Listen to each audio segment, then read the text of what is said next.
शीर्ष 150 में स्थान प्राप्त करने वाला कोई भी मुख्य शिष्य प्राचीन अवशेषों में प्रवेश करने के लिए अर्हता प्राप्त करेगा और प्रथम स्थान प्राप्त करने वाला मुख्य शिष्य प्राचीन अवशेषों में प्रवेश करने वाले मुख्य शिष्यों के इस समूह का कमांडर बन जाएगा, जिसके पास पूर्ण अधिकार होगा। प्राचीन अवशेष फिर से खुल रहे हैं। मुझे डर है कि इस बार पूर्वी युद्ध क्षेत्र एक बार फिर खूनी तूफान खड़ा कर देगा। प्राचीन अवशेष ही ड्रैगन द्वार हैं और हम मछलियां हैं। यदि हम इस ड्रैगन द्वार को पार कर लें तो रातों रात ड्रैगन में परिवर्तित होना और तीव्र उन्नति प्राप्त करना हमारे लिए संभव हो जाएगा। लेकिन यदि हम इसे पार नहीं कर पाए तो संभवतः हम टुकड़े टुकड़े हो जाएंगे और हमेशा के लिए इस दुनिया से गायब हो जाएंगे। गुरुजी के शब्दों को सुनने के बाद उपस्थित मुख्य शिष्यों के विद्यार्थी थोड़े सिकुड़ गए। वे उत्साहित होने के साथ साथ कुछ हद तक भयभीत भी महसूस कर रहे थे। पूर्वी मार्शल क्षेत्र के मार्शल आर्टिस्टों के लिए प्राचीन अवशेष एक स्वर्ग के समान हैं, जो अनंत खजानों से भरे हुए हैं। यदि किसी को प्राचीन अवशेषों के भीतर कोई अवसर प्राप्त करने का सौभाग्य प्राप्त हो जाता है तो उन्हें अकल्पनीय लाभ प्राप्त होंगे। ऐसा माना जाता है कि एक समय एक साधारण मार्शल किंग था, जिसे सौभाग्यवश प्राचीन अवशेषों में एक महान अवसर प्राप्त हुआ। वहां से बाहर आने के बाद उसकी साधना में तेजी से सुधार हुआ और वह एक साधारण मार्शल किंग से शिखर मार्शल किंग में परिवर्तित हो गया। महज 100 वर्षों में मार्शल सम्राट। प्राचीन अवशेषों जैसे खजाने के लिए प्रत्येक मार्शल आर्टिस्ट उसमें प्रवेश करने और एक अवसर का लाभ उठाने के लिए तरसता है। हालांकि प्राचीन अवशेष एक स्वर्ग होने के साथ साथ एक भयावह नरक भी है। अविश्वसनीय अवसरों के अलावा कई खतरे भी हैं। यह कहना कोई अतिशयोक्ति नहीं होगी कि जब भी प्राचीन अवशेष खुलते हैं, अनगिनत मार्शल आर्टिस्ट अंदर ही मर जाते हैं। हड्डियां पहाड़ों की तरह ढेर हो जाती हैं और खून नदियों की तरह बहता है। प्राचीन अवशेष निश्चित रूप से एक ऐसा स्थान है जो पूरे पूर्वी युद्ध क्षेत्र के लिए महत्वपूर्ण है। मार्शल आर्टिस्टों में इसके लिए लालसा भी होती है और डर भी। प्राचीन अवशेषों के बारे में सभी के विचार कुछ ही मिनटों तक टिके रहे। जल्द ही उनका ध्यान वापस वर्तमान संप्रदाय प्रतियोगिता पर केंद्रित हो गया, क्योंकि प्राचीन अवशेषों के खुलने में अभी कुछ समय था और वर्तमान संप्रदाय प्रतियोगिता ही सबसे महत्वपूर्ण मामला था। इस संप्रदाय की प्रतियोगिता में दिव्य आकाश रैंकिंग में शीर्ष 3 में कौन आएगा, आपको क्या लगता है? किसी ने फुसफुसाते हुए पूछा। दिव्य आकाश रैंकिंग में शामिल होने वाले मुख्य शिष्य निस्संदेह दिव्य आकाश पवित्र संप्रदाय के मुख्य शिष्यों में सर्वश्रेष्ठ हैं, लेकिन इस रैंकिंग का सबसे मूल्यवान हिस्सा निस्संदेह शीर्ष 3 स्थान हैं, जिनके बारे में सभी शिष्य बहुत चिंतित रहते हैं। शीर्ष 3 में कौन आ सकता है? मुझे लगता है कि पहला स्थान निस्संदेह अभी भी सीनियर ब्रदर शिवम के पास ही है। दूसरे और तीसरे स्थान की बात करें तो अगर कोई अप्रत्याशित घटना नहीं होती है तो दूसरा स्थान विशाल को मिलना चाहिए। लेकिन जहां तक मुझे पता है, ईशानी और लतिका कुछ समय पहले बाहर गई थीं और उन्हें बहुत अच्छे अवसर मिले हैं। उनकी शक्ति में बहुत तेजी से वृद्धि हुई है और वे अब साधारण अजय मार्शल किंगों को टक्कर दे सकती हैं। मुझे डर है कि दूसरा और तीसरा स्थान इन बहनों की जोड़ी ही ले लेगी। सिर्फ ईशानी और लतिका। मैं कहता हूं, क्या तुम यश क्रेजी के बारे में भूल गए? जी हाँ, यश क्रेजी सर्वोच्च तलवार सम्राट के बाद दिव्य आकाश स्वर्ग टावर को पार करने वाला एकमात्र शिष्य है। उसकी उपलब्धियां तो वरिष्ठ भाई शिवम से भी कहीं अधिक शानदार हैं। मुझे बिल्कुल भी विश्वास नहीं है कि यश क्रेजी शीर्ष 3 में नहीं होगा। क्या आपको लगता है कि यश क्रेजी सीनियर ब्रदर का मुकाबला कर सकता है? क्या शिवम को दिव्य आकाश रैंकिंग में शीर्ष स्थान मिलेगा? हालांकि यश क्रेजी वाकई में असाधारण है, लेकिन अगर वह कुछ और वर्षों तक लगन से साधना करे तो वह सचमुच सीनियर ब्रदर शिवम को भी पीछे छोड़ सकता है। लेकिन फिलहाल वह निश्चित रूप से सीनियर ब्रदर से मुकाबला नहीं कर सकते। इतना निश्चित मत बनो। यश क्रेजी चमत्कार करने में माहिर है। शायद इस संप्रदाय की प्रतियोगिता में वह फिर से कुछ आश्चर्यजनक कर दिखाए और असाधारण सफलता हासिल करे। सभी ने शीर्ष 3 स्थानों को लेकर बहस की और अंतिम तर्क वितर्क करते रहे। विवाद का सबसे बड़ा मुद्दा यश था। दिव्य आकाश हेवन टावर की घटना के बाद यश अब कोई अज्ञात नया कोर शिष्य नहीं था, बल्कि डिवाइन फर्ममेंट होली सेक्ट के कोर शिष्य मंडल में एक प्रमुख व्यक्ति बन गया था। दिव्य आकाश हेवन टावर में उनकी पागलपन भरी हरकतों के कारण उनके बड़े भाई और बहनें मजाक में उन्हें यश क्रेजी कहने लगे थे। पहली नजर में यह उपाधि कुछ हद तक अपमानजनक और उपहासपूर्ण लगती है, लेकिन वास्तव में यह यश के प्रति सभी मुख्य शिष्यों के आदर को दर्शाती है। कहावत है कि क्रूर निर्दयी से डरते हैं और निर्दयी लापरवाह से डरते हैं। दिव्य आकाश स्वर्ग टावर में यश के प्रदर्शन ने सभी को यह साबित कर दिया कि वह एक लापरवाह और सनकी व्यक्ति था। भूष। जब सभी लोग बहस कर रहे थे, तभी अचानक इस शून्य क्षेत्र के किनारे पर प्रकाश की एक काली लकीर चमकी और फिर अत्यंत आश्चर्यजनक गति से यह हवा में फैल गई और पलक झपकते ही इस क्षेत्र में पहुंच गई। प्रकाश की वह लकीर मिट गई, जिससे काले वस्त्र पहने एक युवक प्रकट हुआ, जिसके चेहरे की बनावट नाजुक थी, आंखें आकाशगंगा जितनी गहरी और तारों जितनी चमकदार थीं, और उसका व्यवहार सुरुचिपूर्ण और उदासीन था, लेकिन उसके चेहरे पर कोई भाव नहीं था। वह हिमखंड की तरह ठंडा था। हालांकि यह सब महज ऊपरी दिखावा था। अगर किसी में गहरी समझ होती तो वह यह देख पाता कि उस युवक के शालीन और शांत बाहरी रूप के नीचे एक बेहद तीखी और डरावनी आभा छिपी हुई थी। और यश निःसंदेह तीक्ष्ण बुद्धि का धनी था। काले वस्त्रधारी युवक के प्रकट होते ही यश का ध्यान तुरंत उसकी ओर आकर्षित हो गया। पल भर में ही यश की आंखें सिकुड़ गईं। यश को काले वस्त्र पहने इस युवक से एक बेहद खतरनाक आभास हुई। उसका पूरा शरीर अनायास ही तनावग्रस्त हो गया। उसके रोंगटे खड़े हो गए, मानो वह किसी दुर्जय शत्रु का सामना कर रहा हो।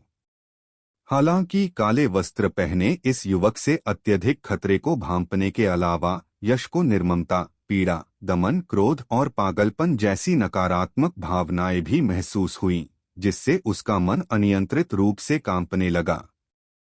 ऐसा लग रहा था मानो काले वस्त्र पहने यह युवक मानव रूप धारण किए हुए शैतानों का राजा हो, अत्यंत भयावह। वरिष्ठ भाई शिवम। जैसे ही सबने काले वस्त्र पहने उस युवक को देखा, सारी चर्चाएं तुरंत बंद हो गईं। सबकी निगाहें उस युवक की ओर श्रद्धा से भर उठीं।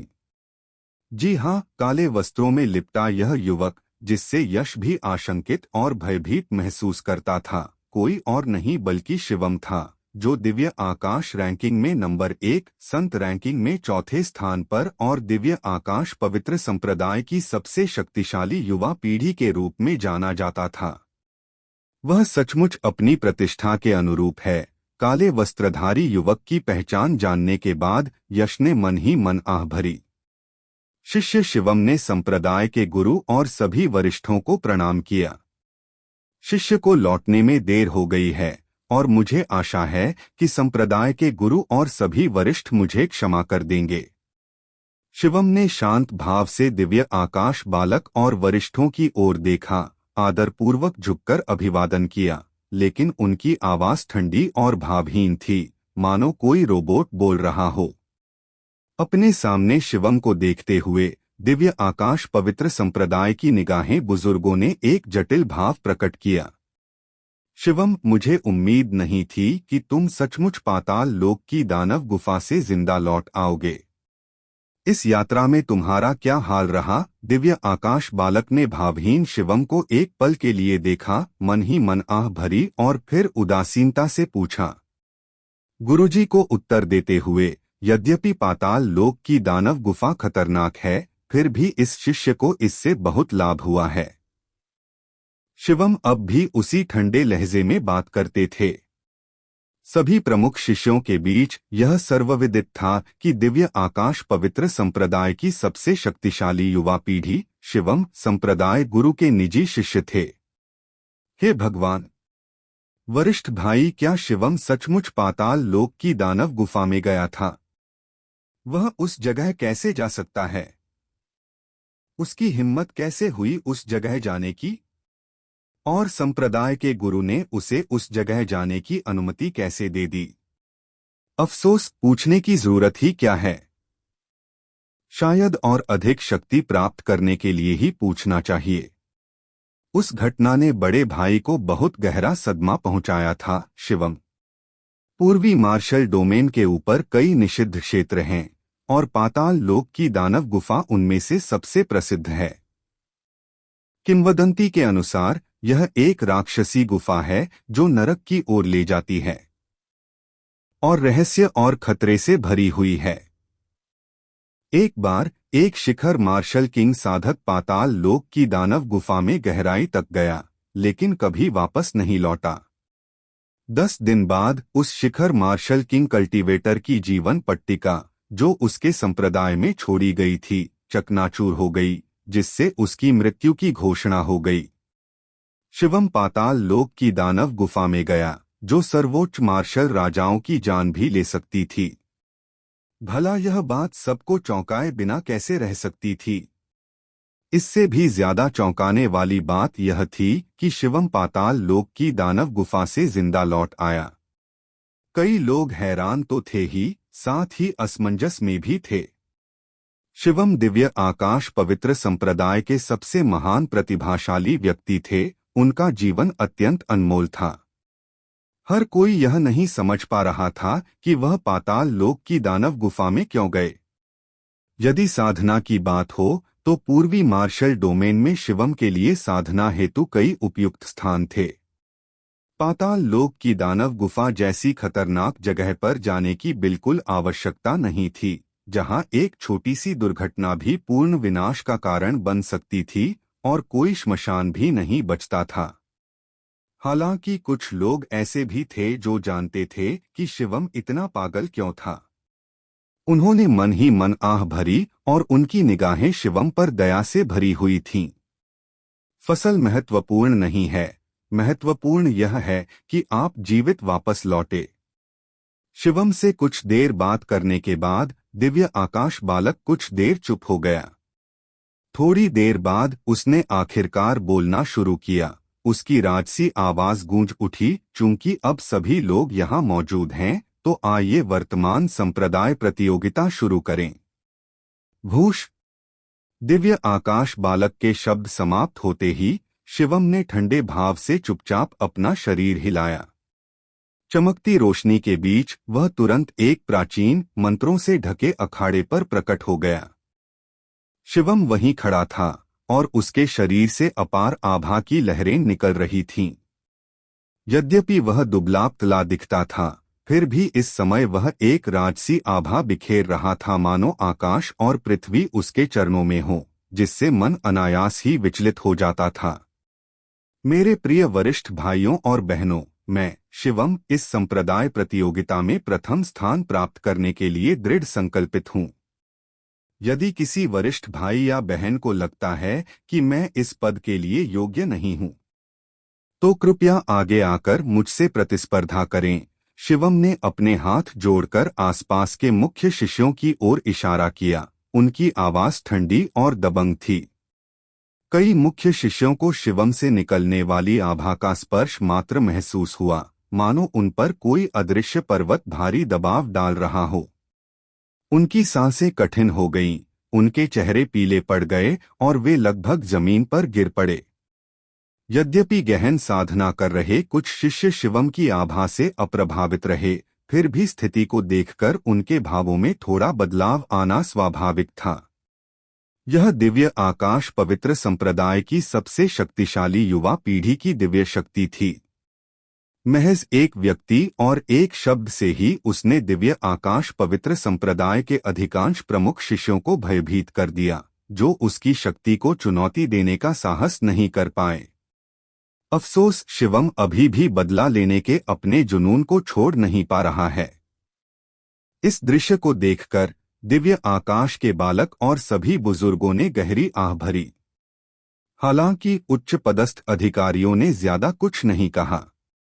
यद्यपि वे दिव्य आकाश पवित्र संप्रदाय के उच्च पदस्थ अधिकारी थे और उनके पास अपार शक्ति थी, फिर भी कुछ नियम पूर्वजों द्वारा प्रदत्त थे जिनका पालन करना अनिवार्य था।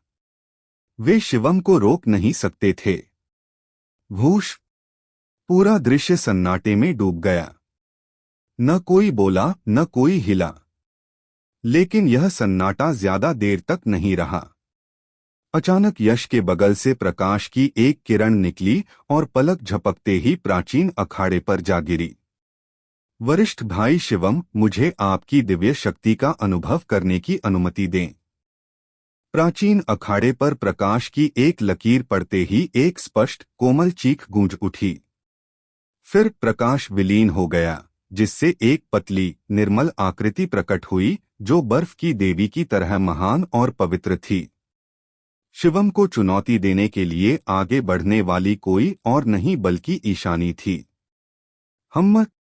जब यश ने देखा कि ईशानी ने ही पहल की है, तो उसकी आंखों में आश्चर्य का भाव झलक रहा था। ईशानी का स्वभाव हमेशा से शांत और उदासीन था, उन्हें यश और धन की कोई परवाह नहीं थी। लेकिन आज दिव्य आकाश रैंकिंग में प्रथम स्थान और प्राचीन अवशेषों के सेनापति पद के लिए चल रही संप्रदायगत प्रतिस्पर्धा में उन्होंने अप्रत्याशित रूप से पहल की। यश का आश्चर्यचकित न होना स्वाभाविक था। कुछ तो अजीब है। यश ने अपनी आंखें थोड़ी सिकोड़ी, उसकी गहरी पुतलियों में एक तीखी चमक दिखाई दी। प्राचीन अखाड़े के ऊपर ईशानी ने अपने सामने बैठे शिवम को उदासीन भाव से देखा। काफी देर की चुप्पी के बाद उसने आखिरकार कहा, वरिष्ठ भाई शिवम, मैं जानती हूं कि आज आपका असली उद्देश्य दिव्य आकाश रैंकिंग में प्रथम स्थान प्राप्त करना नहीं है, बल्कि सेनापति का पद प्राप्त करना है, जो प्राचीन अवशेषों में प्रवेश करने के बाद सभी मुख्य शिष्यों को आदेश देने का अधिकार प्रदान करता है। मैं यह भी जानता हूं कि आप कमांडर का पद इतना क्यों चाहते हैं। लेकिन सीनियर ब्रदर शिवम, क्या आप जानते हैं कि ऐसा करने से न केवल प्राचीन अवशेषों में प्रवेश करने वाले सभी मुख्य शिष्यों के लिए, बल्कि आपके लिए भी विनाशकारी आपदा आएगी? ईशानी की बातें सुनकर शिवम ने तुरंत जवाब नहीं दिया। उनकी ठंडी और गहरी आंखों में एक हलचल सी दिखाई दी। कुछ देर बाद उन्होंने अपनी थोड़ी कर्कश आवाज में संक्षेप में कहा, बेशक मुझे पता है कि ऐसा करने के क्या परिणाम होंगे। चूंकि बड़े भाई शिवम को इसके परिणामों का ज्ञान है, इसलिए कृपया यह विचार छोड़ दें। ऐसा कुछ न करें जिससे आपको शाश्वत नरक की सजा मिले। ईशानी ने धीरे से आह भरते हुए उन्हें सलाह दी। ऐसा हो ही नहीं सकता। शिवम ने सिर हिलाते हुए ठंडे स्वर में कहा, इन सभी वर्षों में मैंने लगन से साधना की है। अपनी शक्ति बढ़ाने के लिए मैंने पाताल लोक की दानव गुफा में भी प्रवेश किया। यह सब इसी उद्देश्य से किया है। इसे पूरा करने से पहले मैं बिल्कुल भी हार नहीं मानूंगा, भले ही मुझे पता हो कि इसके बेहद गंभीर परिणाम होंगे। मैं कभी हार नहीं मानूंगा। छोटी बहन ईशानी, मैंने मन बना लिया है। अब और शब्दों को व्यर्थ करने की जरूरत नहीं है। अगर तुम सचमुच मुझे रोकना चाहती हो तो अपनी ताकत से मुझे हराओ, तभी तुम मुझे रोक पाओगी। इसके अलावा कोई और रास्ता नहीं है। अगर ऐसा है तो सीनियर ब्रदर शिवम, कृपया मेरी गलती के लिए मुझे क्षमा करें। ईशानी शिवम के स्वभाव से भली भांति परिचित थे। उनके द्वारा लिए गए निर्णयों, विशेषकर उस विशेष मामले के संबंध में, चाहे दिव्य आकाश बालक कुछ भी कहें, वे जरा भी नहीं बदलते या विचलित नहीं होते। अचानक ही उसने बेतुकी बातें करना बंद कर दिया, गहरी सांस ली और अपने गोरे कोमल हाथों से एक प्राचीन हस्त मुद्रा बनाई। बूम! पलक झपकते ही ईशानी के माथे पर बने ज्वाला चिन्ह से एक प्रचंड ज्वाला प्रचंड ज्वार की तरह फूट पड़ी। देखते ही देखते शून्य लोक का विशाल क्षेत्र लाल रंग से रंग गया और हवा का तापमान तेजी से बढ़ गया, मानो पूरा अंतरिक्ष आग की लपटों में घिरने वाला हो। काव! इसके तुरंत बाद एक स्पष्ट और तीखी चीख सुनाई दी। ईशानी के पीछे उमड़ते हुए लाल प्रकाश के बीच एक सजीव ज्वाला फीनिक्स प्रेत प्रकट हुआ, मानो प्राचीन काल के ज्वाला फीनिक्स वंश का कोई शक्तिशाली विशेषज्ञ समय के माध्यम से पुनर्जन्म लेकर अवतरित हुआ हो। और जैसे ही ज्वाला फीनिक्स का यह प्रेत प्रकट हुआ, लाल प्रकाश की एक और परत ईशानी के कोमल शरीर पर छा गई, फिर वह अग्निमय लाल पंखों से बुने हुए युद्ध कवच में परिवर्तित हो गई। उसके सुंदर कोमल हाथों में फीनिक्स पंख की लाल तलवार प्रकट हुई। यह दृश्य देखकर यश की भौहें और भी गहरी सिकुड़ गईं। ईशानी के सबसे शक्तिशाली तुरुप के पत्ते थे उसका फिनिक्स वंश और फीनिक्स हेवन डिवाइन आर्मर। अब उसने तुरंत दोनों तुरुप के पत्तों को एक साथ सक्रिय कर दिया, जिससे स्पष्ट था कि वह शिवम के खिलाफ पूरी ताकत से हमला करने का इरादा रखती थी। अगर किसी को पता न हो तो वे सोच सकते हैं कि ईशानी और शिवम के बीच गहरी दुश्मनी है। वरना ईशानी शुरुआत में ही अपने दोनों सबसे शक्तिशाली दांव क्यों खेलती? हालांकि यश को यह समझ नहीं आ रहा था कि ईशानी, जो हमेशा प्रसिद्धि और धनदौलत के प्रति उदासीन रही थी, दिव्य आकाश रैंकिंग में प्रथम स्थान और प्राचीन अवशेषों में सेनापति के पद के लिए शिवम से सक्रिय रूप से प्रतिस्पर्धा क्यों कर रही थी। लेकिन वह यह जानता था कि ईशानी और शिवम के बीच गहरी दुश्मनी बिल्कुल नहीं थी। वास्तव में कुछ मायनों में उनके संबंध काफी अच्छे थे। आखिरकार एक तो दिव्य आकाश बालक की निजी शिष्या थी और दूसरी दिव्य आकाश बालक की प्रिय पुत्री थी। भला उनका रिश्ता खराब कैसे हो सकता था? और इससे यश और भी हैरान हो गया। उनके बीच न तो कोई दुश्मनी थी, बल्कि उनका रिश्ता भी काफी अच्छा था। ईशानी आखिर शिवम को दिव्य आकाश रैंकिंग में पहला स्थान हासिल करने और कमांडर का पद जीतने से रोकने की इतनी कोशिश क्यों कर रही थी? इसके पीछे क्या वजह थी?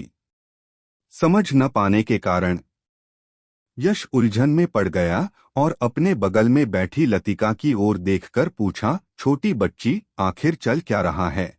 लतिका और ईशानी हर दिन साथ बिताती थीं, इसलिए वह ईशानी के इस काम के पीछे के इरादे को जरूर जानती होगी। अफसोस, यह सुनकर आमतौर पर बेफिक्र रहने वाली लतिका के सुंदर चेहरे पर अब गंभीरता छा गई। उसकी खूबसूरत आंखों में यादों की चमक थी और धीमी आवाज में उसने यश के सामने अपना भूला हुआ अतीत उजागर किया। बात कुछ इस तरह है। पता चला कि सिंघल परिवार में केवल शिवम और आदिल नाम के भाई ही नहीं थे। उनसे ऊपर सुहाना नाम की एक बड़ी बहन भी थी। प्राचीन अवशेषों के अंतिम उद्घाटन के दौरान दिव्य आकाश पवित्र संप्रदाय की सबसे शक्तिशाली युवा पीढ़ी के रूप में सुहाना ने दिव्य आकाश पवित्र संप्रदाय के एक बड़े समूह का नेतृत्व किया। शिष्य प्राचीन अवशेषों की खोज और खजाने की तलाश में उनमें जाते हैं। सुहाना की प्रतिभा बहुत प्रबल थी, शिवम की तुलना में कहीं अधिक। 3 महान पवित्र भूमि तारा तोड़ने का पवित्र द्वार, 8 चरम पवित्र हॉल और 9 यांग दिव्य महल ने हमेशा दिव्य आकाश पवित्र संप्रदाय और उसके शिष्यों को दबाए रखा था। दिव्य आकाश पवित्र संप्रदाय जितना अधिक प्रतिभाशाली होता है, उसकी प्रतिभा उतनी ही अधिक बढ़ जाती है। शिष्य जितने कठोर थे, उन पर उतना ही अधिक दमन किया जाता था। सुहाना की प्रतिभा शिवम से कहीं अधिक थी, जो उनकी जन्मजात असाधारण क्षमता को दर्शाती थी। इससे तीनों महान पवित्र भूमियों में चिंता उत्पन्न हुई। प्राचीन अवशेषों में तीनों शक्तियों ने मिलकर एक षड्यंत्र रचा, जिससे सुहाना और दिव्य आकाश पवित्र संप्रदाय के अन्य प्रमुख शिष्यों को एक विकट परिस्थिति में धकेल दिया गया। सुहाना शक्तिशाली तो थी, लेकिन 2 मुट्ठियां 4 हाथों का मुकाबला नहीं कर सकती थीं। भला वह अकेले तीनों महान पवित्र भूमियों का सामना कैसे कर सकती थी? एक भीषण युद्ध के बाद सुहाना और दिव्य आकाश पवित्र संप्रदाय के अधिकांश प्रमुख शिष्य मारे गए। इस घटना ने न केवल दिव्य आकाश पवित्र संप्रदाय को भारी आघात पहुंचाया बल्कि उसे क्रोधित भी कर दिया। हालांकि अंततः दिव्य आकाश पवित्र संप्रदाय अपना क्रोध प्रकट नहीं कर सका और मामला अनसुलझा ही रह गया। इसके 2 कारण थे। सबसे पहले, प्राचीन अवशेषों के संबंध में। संपूर्ण पूर्वी युद्ध क्षेत्र का एक नियम था, प्राचीन अवशेषों के भीतर व्यक्ति अपने जीवन और मृत्यु के लिए स्वयं जिम्मेदार था। यदि कोई व्यक्ति वहां किसी दूसरे के हाथों मारा जाता था तो इसका दोष केवल उसकी स्वयं की अकुशलता पर ही डाला जा सकता था, किसी और पर नहीं। इसके बाद किसी भी प्रकार का प्रतिशोध वर्जित था। दूसरा और असली कारण यह था कि उस समय तक डिवाइन फर्ममेंट होली सेक्ट का पतन हो चुका था। यदि उस समय सर्वोच्च ब्लेड सम्राट अभी भी दिव्य आकाश पवित्र संप्रदाय में होते तो तीनों महान पवित्र भूमि दिव्य आकाश पवित्र संप्रदाय को उकसाने की हिम्मत ही नहीं करती। यदि उन्होंने इसे उकसाने का साहस किया होता तो दिव्य आकाश पवित्र संप्रदाय निश्चित रूप से लौह रक्त प्रतिशोध शुरू कर देता। हालांकि प्राचीन अवशेषों में यह नियम था कि व्यक्ति अपने जीवन और मृत्यु के लिए स्वयं जिम्मेदार था और प्रतिशोध की अनुमति नहीं थी, लेकिन तथाकथित नियम शक्तिशाली ताकत के सामने महज एक मजाक थे। दुर्भाग्यवश उस समय डिवाइन फर्ममेंट होली सेक्ट के पास नियमों को तोड़ने की ताकत नहीं रह गई थी। यदि उस समय दिव्य आकाश पवित्र संप्रदाय ने सचमुच क्रोध में आकर अपना विवेक खो दिया होता और तीनों महान पवित्र भूमियों से बदला लेने की कोशिश की होती तो यह निश्चित रूप से तीनों महान पवित्र भूमियों के हाथों में खेल रहा होता, जिससे उन्हें दिव्य आकाश पवित्र संप्रदाय को और भी अधिक गंभीर क्षति पहुंचाने का बहाना मिल जाता। इसलिए दिव्य आकाश पवित्र संप्रदाय के पास अपने क्रोध को दबाने के अलावा कोई विकल्प नहीं बचा था। तथापि दिव्य आकाश पवित्र संप्रदाय द्वारा अपने क्रोध को दबाने का यह अर्थ नहीं था कि सुहाना के रिश्तेदार भी ऐसा ही करेंगे। अपनी बहन की मृत्यु की खबर सुनकर शिवम बुरी तरह प्रभावित हुआ। हमेशा मुस्कुराने वाले हंसमुख और हंसमुख युवक से वह एक ठंडे निर्मम व्यक्ति में बदल गया, जो दिन भर केवल साधना करने में ही लगा रहता था। शिवम ने मन ही मन कसम खाई थी कि वह अपनी बहन की मौत का बदला तीनों महान पवित्र स्थलों से लेगा। अब जब प्राचीन अवशेष फिर से खुल गए थे तो वह तीनों महान पवित्र स्थलों के लोगों से खून का बदला लेना चाहता था। हालांकि शिवम की वर्तमान शक्ति पहले की तुलना में कहीं अधिक थी, फिर भी यह 3 महान पवित्र भूमियों का मुकाबला करने के लिए अपर्याप्त थी। इसलिए सेनापति का पद प्राप्त करने के लिए उन्हें इस संप्रदाय प्रतियोगिता में प्रथम स्थान प्राप्त करना आवश्यक था। उस समय वे दिव्य आकाश पवित्र संप्रदाय का नेतृत्व करेंगे। शिष्यों ने मिलकर तीनों महान पवित्र भूमियों के विरुद्ध एक रक्तरंजित नरसंहार को अंजाम दिया। हालांकि शिवम जानता था कि ऐसा करने पर भी सफलता की कोई गारंटी नहीं थी और सफल होने पर भी उसे अत्यंत कष्टदायी कीमत चुकानी पड़ेगी। न केवल उसे बल्कि पूरे दिव्य आकाश के पवित्र संप्रदाय को भी। प्राचीन अवशेषों में प्रवेश करने वाले शिष्यों को एक विनाशकारी आपदा का सामना करना पड़ता था। हालांकि पहले यह कहा गया था कि प्राचीन अवशेषों में व्यक्ति अपने जीवन और मृत्यु के लिए स्वयं जिम्मेदार होता है और दूसरों द्वारा मारे जाने का दोष केवल स्वयं की अकुशलता पर ही लगाया जा सकता है, न कि दूसरों पर। लेकिन यह भी पहले उल्लेख किया गया था कि शक्तिशाली शक्ति के सामने तथाकथित नियम मात्र एक मजाक हैं और तीनों महान पवित्र भूमियों में नियमों को मजाक समझने की शक्ति थी।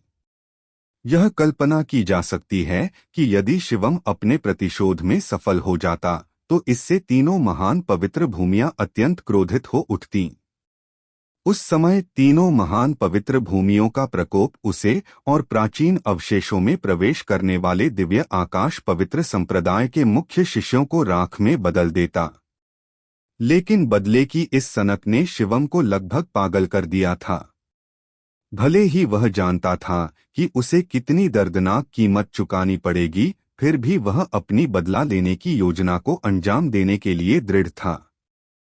और यही कारण था कि ईशानी, जिसे हमेशा से प्रसिद्धि और धनदौलत से कोई लगाव नहीं था, इस प्रतियोगिता में प्रथम स्थान के लिए शिवम से मुकाबला करने के लिए पूरी तरह से जुट गई। वह शिवम के इरादों को समझ गई थी और उसे रोकना चाहती थी। तीनों पवित्र भूमियों के वे लोग सचमुच बेहद घृणित हैं। मैंने सुना है कि बहन सुहाना और अन्य लोगों की हार के बाद उन्होंने आत्मसमर्पण करने का फैसला किया और प्राचीन अवशेषों से प्राप्त सभी खजाने सौंपने को तैयार थीं। लेकिन तीनों पवित्र भूमियों के उन लोगों ने फिर भी उन्हें जाने देने से इनकार कर दिया और उन सभी का बेरहमी से सफाया कर दिया। उस घटना की याद आते ही लतिका की आंखें अपने आप थोड़ी लाल हो गईं और आंखों में आंसू भर आए। उसने अपनी आस्तीनों में अपने कोमल हाथों को मुट्ठी में कसकर बंद कर लिया और दांत पीसते हुए घृणा से भरे चेहरे के साथ बोली, तो बात कुछ ऐसी है। लतिका की बातें सुनने के बाद यश को आखिरकार पूरी कहानी समझ आ गई और उसके चेहरे पर ज्ञानोदय का भाव दिखाई दिया। यश ने तुरंत ही लतिका के चेहरे पर थोड़ी उदासी देखी और उसका दिल पिघल गया। उसने उसे गले लगा लिया, अपने बड़े हाथ से उसके सिर को धीरे से सहलाया और उसे दिलासा देते हुए कहा, दुखी मत हो। देरसवेर तीनों महान पवित्र भूमियों के उन कमीनों को अपने कर्मों का फल भुगतना ही पड़ेगा। हाँ, उन्हें तो ईश्वरीय दंड अवश्य मिलेगा। यश द्वारा दिलासा दिए जाने पर लतिका ने काफी बेहतर महसूस किया और जोर से सिर हिलाया। हे, स्वर्ग से उनके निपटारे का इंतजार करने के बजाय खुद ही कर लेना बेहतर है। यश ने यह सुना और तुरंत हंस पड़ा। हालांकि उसकी मुस्कान में एक भयानक निर्मलता छिपी थी। हालांकि यश लतिका के पूरे वर्णन के दौरान शांत और अविचलित दिखाई दिया, लेकिन वास्तविकता में उसके दिल में बहुत पहले से ही एक भयानक हत्या का इरादा पनप रहा था। दिव्य आकाश पवित्र संप्रदाय में शामिल होने के बाद सभी ने उनके साथ बहुत अच्छा व्यवहार किया और दिव्य आकाश पवित्र संप्रदाय ने उन्हें एक के बाद एक कई उदार अवसर प्रदान किए। इससे यश लंबे समय से इस स्थान को अपना घर मानने लगे और उन वरिष्ठ भाई और कनिष्ठ बहन को भी। उनके शिष्य उनके भाई बहन थे। जब तीनों महान पवित्र भूमियों ने उसके भाइयों और बहनों को सताने के लिए साजिश रची थी, तो यश के दिल में हत्या का इरादा कैसे नहीं पनप सकता था। बूम! जैसे ही लतिका और यश बातचीत कर रहे थे, ईशानी ने अपना हमला शुरू कर दिया था। फीनिक्स स्वर्ग के दिव्य कवच से सजी, फीनिक्स पंख वाली लाल तलवार धारण किए और अग्नि के प्रकाश में लिपटी हुई ईशानी ज्वाला की देवी के समान दिखती थी, जो एक पवित्र लेकिन सूक्ष्म रूप से प्रभावशाली आभा बिखेरती थी, जिससे उनके चरणों में पूजा करने की इच्छा जागृत होती थी। Flame Phoenix seal. ईशानी ने तुरंत फीनिक्स फेदर रेड स्वॉर्ड को सक्रिय नहीं किया। इस तलवार की शक्ति बहुत अधिक थी, यश के मिश्रित मूल डिवाइन स्पीयर से भी कहीं अधिक शक्तिशाली। हालांकि फीनिक्स वंश पर अपूर्ण महारत और तलवार के अपूर्ण परिष्करण के कारण ईशानी इसकी पूरी शक्ति का उपयोग नहीं कर सकी, फिर भी यह मध्यम श्रेणी की तलवार के बराबर थी। सम्राट हथियार। हालांकि उसे शिवम को रोकना ही था, आखिर वह उसका बड़ा भाई था जिसके साथ वह पलीबढ़ी थी। ईशानी तुरंत ही कड़ा प्रहार नहीं करना चाहती थी। हालांकि शिवम की शक्ति को जानते हुए उसने ज्यादा संयम भी नहीं बरता। एक कोमल सिसकी के साथ उसके गोरे कोमल हाथों ने एक प्राचीन मुद्रा बनाई। काव। जैसे ही वह चिन्ह बना, ईशानी के पीछे मौजूद जीवंत ज्वाला फीनिक्स प्रेत ने एक तीखी, स्पष्ट चीख निकाली। तुरंत ही उसके पंख मुड़ गए और उसके शरीर से तेज अग्निमय प्रकाश फूट पड़ा। अंततः वह एक धधकते लाल विशाल चिन्ह में परिवर्तित हो गया, जिससे भयानक आभा की लहरें निकलने लगीं। जाना। ईशानी की खूबसूरत आंखों में एक चमक कौंधी। शून्य लोक में अपने जेड जैसे हाथ से हल्के से थपथपाते हुए अत्यंत प्रचंड शक्ति से परिपूर्ण धधकती लाल रंग की विशाल मुहर ने शिवम की ओर जोरदार दबाव डाला। इस तरह के हमले की ताकत का सामना शायद 9वें स्तर का मार्शल किंग विशेषज्ञ भी नहीं कर पाएगा। छोटी बहन ईशानी, मुझे उम्मीद नहीं थी कि कुछ समय अलग रहने के बाद तुम्हारी शक्ति इतनी बढ़ जाएगी, और तुमने तो वंश की श्रेष्ठता भी प्राप्त कर ली है, एक प्राचीन दिव्य पशु जाति की विरासत। कितना शानदार अवसर है। हालांकि धधकते लाल रंग की विशाल मुहर में अपार शक्ति थी, लेकिन शिवम ने इसे गंभीरता से नहीं लिया। उसका चेहरा भावहीन था, उस पर कोई भाव नहीं था, लेकिन उसकी आंखों में ईर्ष्या की एक झलक दिखाई दी। हर मार्शल आर्टिस्ट अपने वंश में श्रेष्ठता की कामना करता है। वंशानुक्रम, विशेषकर ईशानी जैसी प्राचीन दिव्य पशु जाति का, जो वास्तव में बेहद मूल्यवान है। यदि शिवम को कोई वंशानुक्रम प्राप्त हो जाए तो विरासत के चलते उसकी ताकत में निस्संदेह काफी वृद्धि होगी, जिससे उसके बदला लेने की संभावना और भी बढ़ जाएगी। हालांकि अगर आपको लगता है कि ये सीमित साधन मुझसे निपटने के लिए काफी हैं, तो मुझे खेद है कि आप इसके लिए योग्य नहीं हैं। उसकी आंखों में ईर्ष्या का भाव एक पल के लिए चमका और गायब हो गया। अगले ही पल शिवम की निगाहें फिर से ठंडी हो गईं। एक हल्की सी कराह के साथ उसने अपनी हथेली उठाई, अपनी 5 उंगलियों को मुट्ठी में भींचा, और अपार मात्रा में आदिम ऊर्जा, जो शक्तिशाली ऊर्जा के उतार चढ़ाव को धारण करती थी, उसकी मुट्ठी में संघनित हो गई। बूम! एक सरल लेकिन अविश्वसनीय रूप से जोरदार मुक्का बिल्कुल सीधी रेखा में, बिना किसी बचाव के आगे बढ़ा और सीधे धधकते लाल रंग के विशालकाय सील से टकरा गया। तुरंत ही एक जोरदार धमाका हुआ और अनगिनत धधकते लाल टुकड़े बारिश की बूंदों की तरह बिखर गए। धधकती लाल रंग की विशाल मुहर, जिसकी अपार शक्ति 9वें स्तर के मार्शल किंग को आसानी से हरा सकती थी, शिवम के एक मुक्के से सहजता से चकनाचूर हो गई। यह देखकर ईशानी की खूबसूरत आंखें थोड़ी सिकुड़ गईं। वह जानती थी कि शिवम शक्तिशाली है, लेकिन उसने इतनी ताकत की उम्मीद नहीं की थी। हालांकि वह उसका सबसे शक्तिशाली दाव नहीं था, फिर भी उसे कम नहीं आंकना चाहिए था। फिर भी शिवम ने उसे इतनी आसानी से नाकाम कर दिया। सीनियर ब्रदर शिवम, आपकी ताकत वाकई जबरदस्त है। ऐसे में मुझे अपनी पूरी ताकत लगानी होगी। ईशानी ने गहरी सांस ली।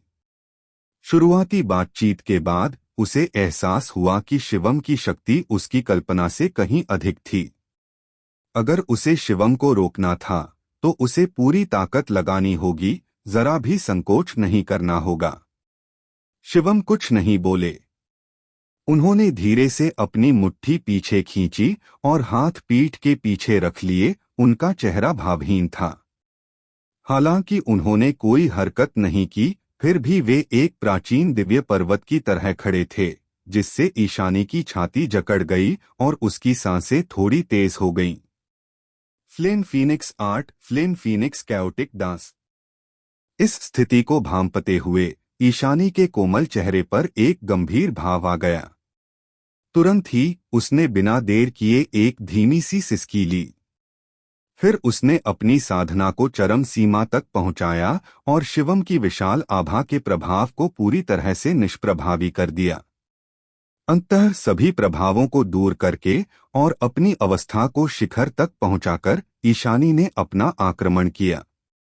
उसके कोमल शरीर को ढकने वाला फीनिक्स स्वर्ग का दिव्य कवच असंख्य अग्निमय आकृतियों से जगमगा उठा, जो आपस में गुंथी हुई एक प्राचीन संरचना जैसी लग रही थीं, जिससे उसकी शक्ति में अत्यधिक वृद्धि हुई। इसके तुरंत बाद ईशानी के हाथ में मौजूद फीनिक्स फेदर रेड स्वॉर्ड भी थोड़ा कांप उठी। इसके पंखनुमा ब्लेड पर एक के बाद एक अग्निमय चिन्ह उभरने लगे, जिनसे धधकती लाल रोशनी निकलने लगी और पूरी फीनिक्स फेदर रेड स्वॉर्ड भयंकर लपटों में घिरी हुई प्रतीत होने लगी। Swish swish swish. इसी क्षण ईशानी ने तेजी से फीनिक्स फेदर रेड स्वॉर्ड को घुमाया। हर वार के साथ तलवार से तीव्र लाल रंग की ज्वाला निकलती थी। पलक झपकते ही उसने लाखों वार किए और अनगिनत लाल रंग की ज्वालाएं एक तूफान की तरह शिवम को पूरी तरह से घेर लिया। इसके अलावा उनके प्रभाव के दौरान वे ज्वलंत लाल तलवार की रोशनी अचानक मरोड़ने और मुड़ने लगीं। अंततः लघु ज्वाला फीनिक्स में परिवर्तित हो गई, जिसने ज्वलंत लाल तलवार की रोशनी की शक्ति को और भी बढ़ा दिया। अच्छी कला। दुर्भाग्यवश यह अभी भी मुझसे निपटने के लिए पर्याप्त नहीं है। इस दृश्य को देखकर आमतौर पर भावहीन रहने वाले शिवम की आंखों में भी थोड़ी गंभीरता झलकने लगी। ज्वाला फीनिक्स वंश की रक्तरेखा प्राप्त करने के बाद ईशानी की शक्ति इतनी बढ़ गई थी कि एक साधारण अर्धचरणीय अजय मार्शल किंग भी उसका प्रतिद्वंदी नहीं होता। उसके शरीर पर फीनिक्स हेवन डिवाइन आर्मर और फीनिक्स फेदर रेड स्वॉर्ड के साथ उसके हमलों की शक्ति इतनी अपार थी कि एक सच्चे अजय मार्शल किंग को भी उनसे सावधान रहना पड़ता। लेकिन दुर्भाग्य से ऐसे हमले ने शिवम को केवल थोड़ा गंभीर बना दिया। इससे उसे डर नहीं लगा। लहरों का विनाश। शिवम के मुख से अचानक एक ठंडी निर्मम चीख निकली। तुरंत ही उसने अपना हाथ उठाया और उसकी हथेली में अपार आदिम ऊर्जा और नियम की शक्ति संघनित हो गई। हल्के से थपथपाने पर एक विशाल स्याही जैसी काली लहर बाढ़ की तरह अनंत रूप से उमड़ पड़ी। Puff puff puff. स्याही जैसी काली लहरें ज्वाला फीनिक्स की तलवार की रोशनी से ऐसे टकराईं मानो बाढ़ भयंकर आग पर गिर रही हो। देखते ही देखते ज्वाला फीनिक्स की तलवार की सारी रोशनी पल भर में नष्ट हो गई। टकराना। इसके अलावा सभी ज्वाला फीनिक्स तलवार की रोशनी को नष्ट करने के बाद एक और स्याही काली लहर आश्चर्यजनक गति से शून्य लोक से गुजरी और ईशानी की ओर बढ़ी। इस स्याही काली लहर की शक्ति अत्यंत दुर्जेय थी। यदि यह टकराती तो 9वें स्तर का मार्शल किंग विशेषज्ञ भी शायद बच नहीं पाता। हालांकि जैसे ही स्याही जैसी काली लहर ईशानी से टकराने वाली थी, उसके कोमल शरीर पर मौजूद फीनिक्स हेवन डिवाइन आर्मर अचानक अनगिनत अग्निमय प्रतीकों से भर गया, जो आपस में जुड़कर एक अग्निमय लाल प्रकाश ढाल बन गए और उसके सामने अवरुद्ध हो गए। बूम! और ठीक उसी क्षण अपार शक्ति से भरपूर स्याही जैसी काली लहर गर्जना करते हुए आई और धधकते लाल प्रकाश कवच से टकरा गई। प्रचंड बल किसी पर्वतीय जलप्रपात और समुद्री लहर की तरह फूट पड़ा, जिससे धधकते लाल प्रकाश कवच के टुकड़े टुकड़े हो गए, लेकिन परिणामस्वरूप स्याही जैसी काली लहर भी क्षीण हो गई। हालांकि ईशानी ने फीनिक्स हेवन डिवाइन आर्मर की सुरक्षा का सहारा लेकर इस हमले को रोका और उसे कोई नुकसान नहीं हुआ, फिर भी उसका नाजुक शरीर पीछे की ओर उड़ गया। सीनियर ब्रदर शिवम, जैसा कि हमारे दिव्य आकाश पवित्र संप्रदाय की सबसे शक्तिशाली युवा पीढ़ी से उम्मीद थी, सचमुच बहुत शक्तिशाली हैं। जैसे ही वह पीछे की ओर उड़ी, ईशानी के कोमल चेहरे पर एक कड़वी मुस्कान आ गई। शिवम द्वारा ज्वाला फीनिक्स सील को आसानी से तोड़ देना एक बात थी, उसके लिए यह तो बस एक मामूली प्रहार था। लेकिन अभी अभी उसने अपनी वंशानुगत शक्ति, फीनिक्स स्वर्ग के दिव्य कवच और फीनिक्स पंख वाली लाल तलवार का एक साथ इस्तेमाल किया था। उसके द्वारा किए गए हमले में अद्वितीय और प्रचंड शक्ति थी, जिसका सामना एक सच्चे अजय मार्शल किंग को भी अत्यंत सावधानी से करना पड़ता। फिर भी परिणाम यह हुआ कि शिवम ने उसे तोड़ दिया। इससे ईशानी को कुछ हद तक हार का एहसास हुआ और उसे धीरे धीरे यह लगने लगा कि शिवम को रोकने का उसका प्रयास काफी मुश्किल हो सकता है। चाहे कितनी भी मुश्किल हो, मैं इसे करने की पूरी कोशिश करूंगा। हालांकि ईशानी ने तुरंत अपने मन में उस विचार को दबा दिया और उसकी खूबसूरत आंखों में दृढ़ निश्चय झलक उठा। उसने खुद को असफल होने दिया, लेकिन अंत तक संघर्ष किए बिना वह आसानी से हार मानने को तैयार नहीं थी। छोटी बहन ईशानी, यद्यपि तुम्हारी वर्तमान शक्ति बहुत प्रभावशाली है, फिर भी तुम मेरी प्रतिद्वंदी नहीं बन सकती। आत्मसमर्पण करो। ईशानी की खूबसूरत आंखों में एक चमक सी कौंधी। तभी अचानक शिवम की आवाज सुनाई दी। हमने अभी तक अंतिम लड़ाई नहीं लड़ी है। बड़े भाई शिवम, जीत या हार की बात हल्के में करना ठीक नहीं है। यह सुनकर ईशानी की निगाहें तुरंत तेज हो गईं और उसने हठपूर्वक नाक सिकोड़ी। अफसोस, अगर ऐसा है तो चलिए मैं आपको अपनी असली ताकत दिखाता हूँ। बूम! ईशानी के आत्मसमर्पण न करने पर शिवम ने धीरे से अपना सिर हिलाया और बोला। जैसे ही ये शब्द उसके मुंह से निकले, एक असीम विशाल आभा, जो मानो आकाश और पृथ्वी को हिला देने में सक्षम थी, उसके शरीर से एक भयंकर बवंडर की तरह उमड़ पड़ी। पल भर में धरती कांप उठी और आकाश थरथरा गया, विशेषकर शिवम के पीछे स्थित शून्य लोक, जो मानो शिवम की शक्ति को सहन न कर पाने के कारण ढहने की कगार पर था। यह दृश्य अत्यंत भयावह था। इस दृश्य को देखने वाले और शिवम से निकलने वाली शक्तिशाली आभा को महसूस करने वाले सभी लोग भयभीत हो गए। कुछ कम साधना स्तर वाले शिष्य चील को देखकर चूजों की तरह कांप रहे थे। उनके वस्त्र ठंडे पसीने से भीग गए थे। उस अपार ऊर्जा के दबाव में आकर कुछ लोगों ने मुंह भर खून थूक दिया और जमीन पर गिर पड़े। कितनी शक्तिशाली आभा है! यह आभा लगभग मार्शल सम्राट क्षेत्र के विशेषज्ञ के बराबर है। लेकिन सीनियर ब्रदर शिवम अभी स्पष्ट रूप से मार्शल सम्राट स्तर पर नहीं हैं। वे अभी केवल मार्शल किंग के 9वें स्तर पर हैं। सर्वोच्च साधना। उसके पास इतनी विशाल आभा कैसे हो सकती है? वह मार्शल सम्राट तो नहीं है, लेकिन उनके पास मार्शल सम्राट के समान आभा है। यह senior brother Shivam Ajay martial king के स्तर तक पहुंच चुके हैं। हे भगवान, क्या सीनियर ब्रदर शिवम ने पहले ही अजय मार्शल किंग बनने की सफलता प्राप्त कर ली है? सभी ने सदमे से भरे चेहरों के साथ शिवम को देखा और फिर एक उमड़ती लहर की तरह विस्मयबोधक आवाजें लगातार गूंज उठीं। शिवम, बड़े भाई शिवम, वास्तव में अब एक अजय मार्शल किंग हैं। शिवम की असली ताकत के बारे में जानने के बाद वहां मौजूद सभी लोगों के चेहरे पर हैरानी के भाव उभर आए। पूर्वी मार्शल डोमेन में किसी मार्शल आर्टिस्ट का कम उम्र में ही मार्शल सम्राट स्तर तक पहुंचना आश्चर्य का कारण तो बन सकता है, लेकिन यह वास्तव में चौंकाने वाला नहीं होगा। इसका कारण यह है कि पूर्वी मार्शल डोमेन विशाल और संसाधनों से भरपूर है। यहाँ की मूल ऊर्जा, ओरिजिन ची, अविश्वसनीय रूप से सघन है और यह अनेक अवसरों से भी भरा हुआ है।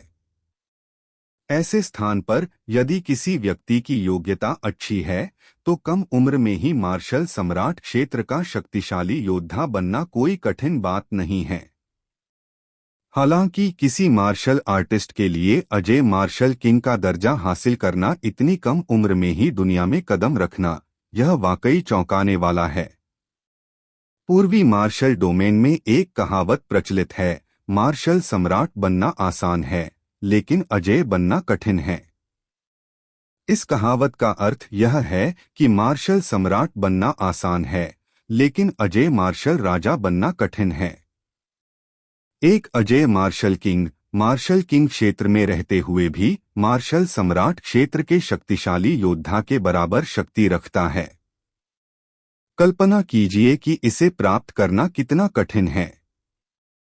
बेशक जो बात वास्तव में अजय मार्शल किंग को दुर्जय बनाती है, वह इस स्तर तक पहुंचने की कठिनाई नहीं है, बल्कि यदि किसी की शक्ति मार्शल किंग क्षेत्र में ही मार्शल सम्राट क्षेत्र के एक शक्तिशाली योद्धा के बराबर है, तो मार्शल सम्राट क्षेत्र में प्रवेश करने पर वह कितना अधिक शक्तिशाली हो जाएगा। पूर्वी मार्शल डोमेन में केवल वे युवा मार्शल आर्टिस्ट ही अजय मार्शल किंग का दर्जा प्राप्त कर सकते हैं। इस स्तर के लोगों को असाधारण प्रतिभा का धनी माना जाता है। जो लोग ऐसा नहीं कर पाते, चाहे उनकी योग्यता कितनी भी अच्छी क्यों न हो, वे केवल साधारण प्रतिभा के धनी होते हैं। हालांकि पूरे पूर्वी मार्शल डोमेन में देखें तो ऐसे युवा मार्शल आर्टिस्टों की संख्या जो अजय मार्शल किंग बन सकते हैं, फीनिक्स के पंखों और किलिन के सींगों की तरह बेहद कम और दुर्लभ हैं। उनकी गिनती शायद उंगलियों पर गिनी जा सकती है। फिर भी उनके दिव्य आकाश पवित्र संप्रदाय में एक अजय मार्शल किंग जीवित और स्वस्थ प्रकट हुए हैं। वहां मौजूद भीड़ को आश्चर्य क्यों नहीं हुआ होगा? आश्चर्य के साथ साथ उनके दिलों में उत्साह की भी एक झलक थी। चारों महान पवित्र भूमि, चाहे वह 9 यांग दिव्य महल हो, 8 चरम पवित्र हॉल हो या तारा तोड़ने वाला पवित्र द्वार हो, सभी में प्रतिभा मौजूद है।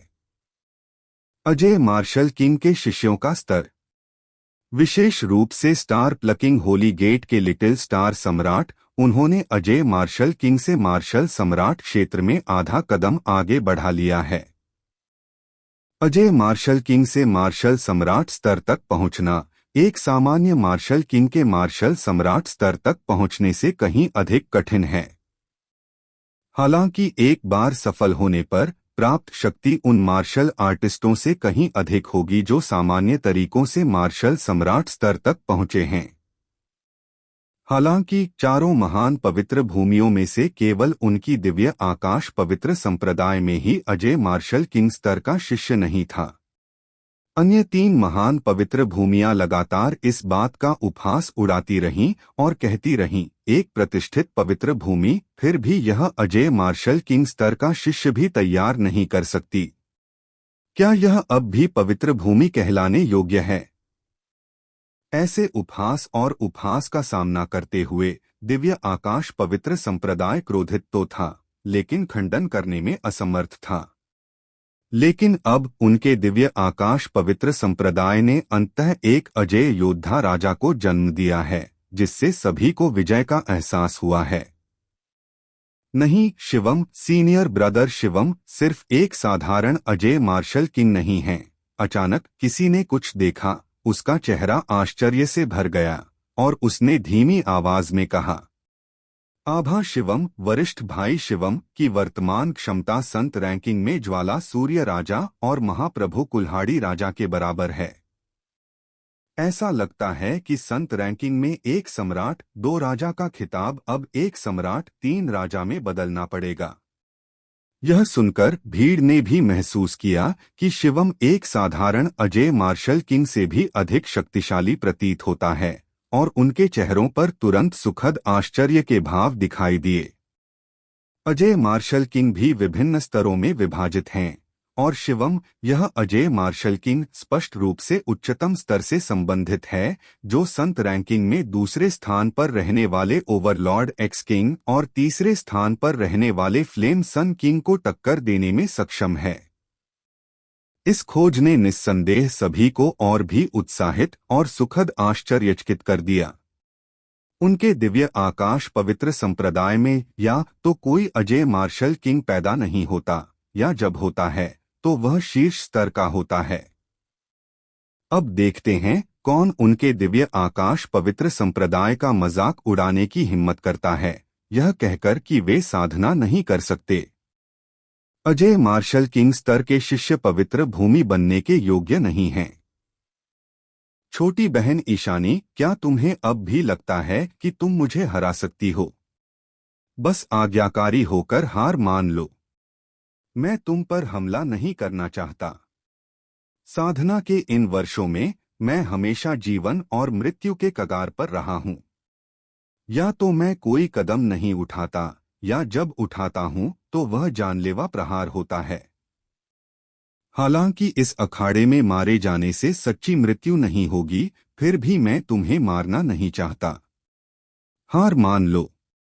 अपनी अपार आभा को मुक्त करने और अपनी वास्तविक शक्ति को प्रकट करने के बाद शिवम ने हमला करने में जल्दबाजी नहीं की। इसके बजाय उसने ईशानी की ओर देखा और शांत भाव से कहा। सुहाना की मृत्यु से शिवम को गहरा आघात लगा था, जिससे उसका व्यक्तित्व ठंडा और निर्दयी हो गया था, लेकिन ईशानी बचपन से ही उसके साथ पली बढ़ी थी। वह ईशानी को मारना नहीं चाहता था। सीनियर ब्रदर शिवम, मैं मानती हूं कि आप बहुत शक्तिशाली हैं, लेकिन मैं हार बिल्कुल नहीं मानूंगी। जैसे ही ईशानी ने शिवम की असली ताकत देखी, उसके दिल में बेबसी का भाव उमड़ आया। उस समय शिवम स्वर्ग और पृथ्वी को छूते हुए एक अद्वितीय दिव्य पर्वत के समान थी। चाहे वह कितनी भी कोशिश कर ले, उसे पार करने की संभावना नगण्य थी। लेकिन फिर भी ईशानी ने हार मानने का जरा भी मन नहीं बनाया था। उसने गहरी सांस ली और बोलते समय उसकी आवाज गूंजती हुई और अतुलनीय रूप से दृढ़ थी।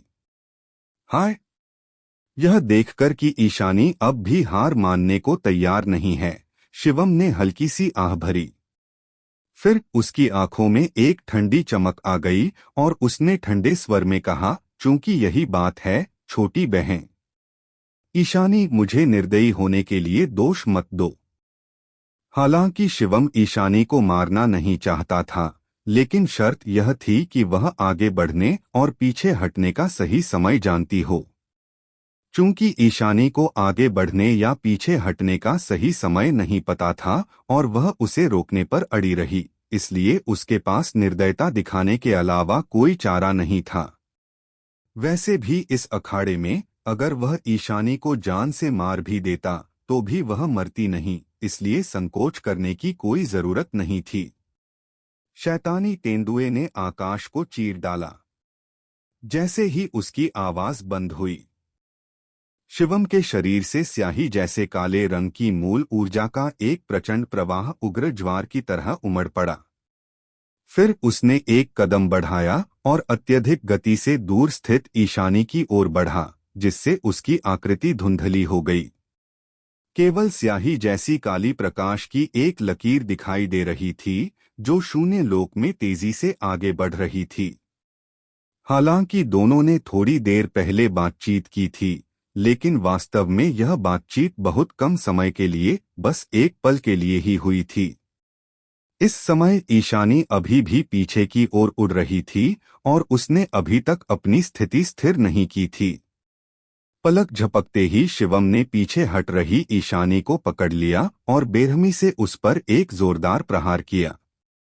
उसकी मुट्ठी ज्वालामुखी विस्फोट की तरह फटी, जिससे अनंत स्याही जैसी काली रोशनी निकली। फिर वह स्याही जैसी काली रोशनी एक बेहद भयंकर राक्षसी तेंदुए में तब्दील हो गई, जो दहाड़ते हुए ईशानी की ओर झपटा। स्याही जैसे काले राक्षसी तेंदुए की शक्ति अत्यंत भयंकर थी। यहाँ तक कि एक अर्धचरणीय अजय मार्शल किंग भी इस हमले का सामना नहीं कर सकता था, और एक सच्चे अजय मार्शल किंग को भी इस हमले से सावधानी पूर्वक निपटना होगा, अन्यथा यदि वे इसके शिकार हो गए तो भले ही वे मारे न जाएं, लेकिन उन्हें गंभीर चोट जरूर लगेगी। फीनिक्स की ज्वाला आकाश को जला देती है। यह देखकर ईशानी के मन में तुरंत ही अत्यधिक खतरे का एहसास हुआ। उसकी आंखें थोड़ी सिकुड़ गईं और बिना किसी ढिलाई के उसने अपने हाथ में पकड़ी हुई फीनिक्स फेदर रेड स्वॉर्ड को पूरी ताकत से घुमाया, जिससे रेशम के टुकड़े जैसी दिखने वाली अग्निमय लाल तलवार की ऊर्जा का एक वज्रपात हुआ। भूष! जैसे ही तलवार का प्रहार हुआ, तुरंत ही एक विशाल धधकती लाल तलवार की चमक फूट पड़ी, जिसकी धधकती लाल रोशनी ने आकाश और पृथ्वी को रोशन कर दिया, आसमान को घेर लिया, मानो पूरे शून्य क्षेत्र को ज्वालाओं की दुनिया में बदल दिया हो। धधकती लाल तलवार की चमक में एक अत्यंत आश्चर्यजनक और तीव्र शक्ति समाहित थी, जो शून्य लोक में तेजी से फैल रही थी। जहां भी वह गुजरती, शून्य लोक न केवल उस धधकती लाल तलवार की चमक में समाहित उच्च तापमान के कारण चटकता हुआ प्रतीत होता, जिससे विचित्र चटकने की आवाजें निकलती, बल्कि अपने पीछे एक अत्यंत लंबी और असाधारण रूप से चमकदार प्रकाश की लकीर भी छोड़ जाती। इस दृश्य में धधकती लाल तलवार की चमक ऐसी लग रही थी मानो रेशम का एक तार आकाश और पृथ्वी को जोड़ रहा हो। गड़गड़ाहट। आग के ड्रैगन की तरह रेशम का धधकता लाल बोल्ट पहाड़ों को जलाने और समुद्रों को उबालने में सक्षम प्रतीत होने वाली भयंकर आभा के साथ घोर काले राक्षसी तेंदुए की ओर बढ़ा। बूम! दोनों हमले न केवल शक्तिशाली और भयंकर थे, बल्कि बेहद तेज भी थे। पलक झपकते ही उन्होंने शून्य लोक में एक लंबी दूरी तय कर ली और फिर जोरदार तरीके से टकरा गए। पल भर में ऐसा लगा मानो इस टक्कर से पूरा शून्य लोक बुरी तरह कांप उठा हो। तुरंत बाद अग्निराक्षस की तरह दिखने वाला रेशम का धधकते लाल रंग का बोल्ट और घोर काले रंग का राक्षसी तेंदुआ एक साथ विस्फोट होकर नष्ट हो गए। वाह! हालांकि जो परस्पर विनाश प्रतीत हो रहा था, वास्तव में उसमें ईशानी को नुकसान उठाना पड़ा। उसका पहले से ही अस्थिर शरीर अब और भी तेजी से पीछे की ओर उड़ने लगा, और पीछे की ओर उड़ने की प्रक्रिया में वह अनजाने में अपने मुंह से ताजा खून थूकने से खुद को रोक नहीं पाई। स्पष्टतः ईशानी को गंभीर चोटें आई थीं। हालांकि ईशानी, जो पहले ही शिवम की जबरदस्त ताकत देख चुकी थी, मानसिक रूप से घायल होने के लिए तैयार थी, इसलिए इस समय वह ज्यादा घबराई नहीं थी। उसके सुंदर चेहरे पर शांत भाव थे। भूष! ईशानी को पीछे की ओर गिरते देख शिवम की दिव्य दृष्टि में एक ठंडी चमक सी कौंध गई। जाहिर है वह पहले ही हमला करने के लिए आगे बढ़ चुका था। ईशानी को खत्म करके यह मैच जीतना चाहता था। वैसे भी इस अखाड़े में प्रतिद्वंद्वी को मारना भी उसकी मृत्यु का कारण नहीं बनता था, इसलिए उसे कोई संकोच नहीं था।